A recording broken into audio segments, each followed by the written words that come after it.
Igsoon, kumusta ka? Kumusta ang imong kinabuhi? Namalandong ka ba sa gugmang gitagana?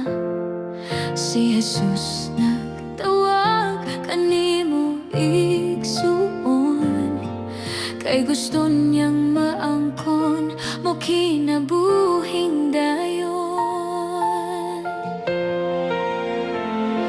Daghan panahon imo rang palabyon, bisan pa nagtawag siya kanimo, dawatan na siya, pasudla siya sa kinabuhi mo.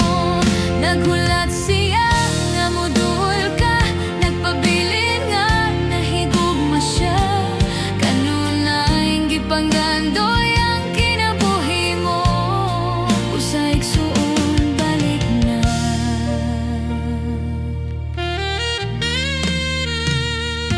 Daghan panahon daw ikaw nag-inusara, napuno sa problema, kaguol pamati mo gisalikway ka. Halos dinan mo makaya, nag-andam ang Diyos o kasulbaran sa suliran mong gipasan. Nagtaga na siya kaayuhan, magkalibay ka sa iyang kiliran. Naghulat siya nga moduol ka, nagpabilin nga nahigugma siya, kanunay gipanggandoy ang kinabuhi mo. Usa igsuon, balik na.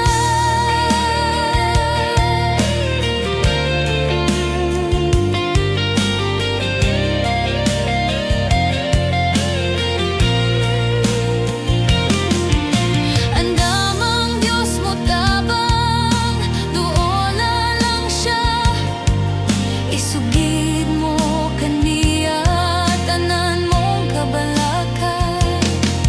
Dili siya bungol buta nga di kaniya makita, kay Jesus may kabag-uhan ka.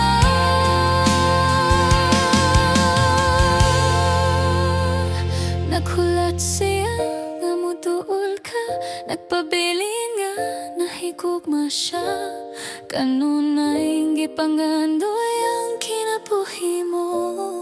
Pusa igsuon, balik na.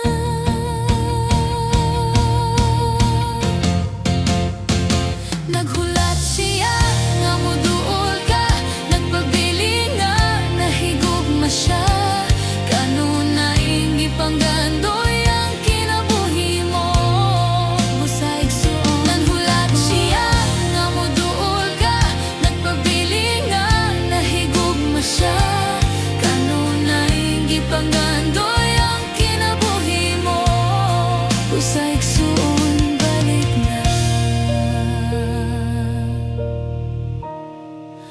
Igsuon ko, balik na. Igsuon ko, balik, kay Jesus may kabaguhan.